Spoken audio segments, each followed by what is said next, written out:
Kabrigada dulaan na isa ka bulan nang nagtiner ang pipila ka mga pamilya dinhi sa may gymnasium sa Barangay New Carmen ning Tugbok ning Dakbayan. Din tinguha lamang nila nga makabalik sa ilang panginabuhian diha sa sanitary landfill dinhi sa maong barangay. Nagpabilin gihapon sa gymnasium sa Barangay New Carmen Tugbok District ang anaa sa 30 ka mga pamilya nga ipabakwit tungod sa natabong trash slide sa sanitary landfill sa Dakbayan niadtong milabay nga bulan. Sumala pa sa usa ka mga ikayay ug basura nga si Liza. Dako yang tinguha nga makabalik na siyang panginabuhian tungod kay lisod ang magsigig salig lamang og tabang gikan sa gobyerno.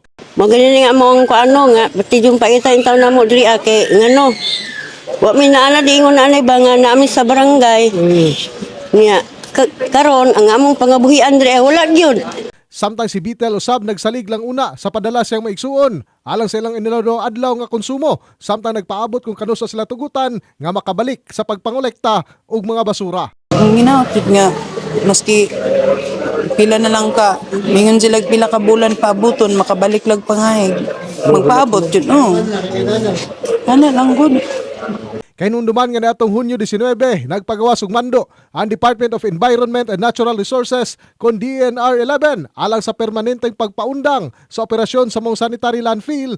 Diin ang disposal operation sa syudad ibalhin sa interim cell sa bagong pasilidad nga kasikbit lamang sa karaang landfill. Tungod nini, gihatagan sa DNR-11 og 30 ka adlaw ang lokal nga panggamhanan alang sa pagsumite og safe closure og rehabilitation plan alang sa hingpit nga pag-rehabilitate sa maong pasilidad. Gilauman nga sa mosunod nga mga adlaw, masugda na among plano aron masiguro ang kaluwasan sa mga residente ug hapsay ang pagbalhin sa maong bag-ong landfill. In the heart of changing lives, ako si Brigada Julius Pacot, alang sa 93.1 Brigada News FM Davao, The Music and News Authority.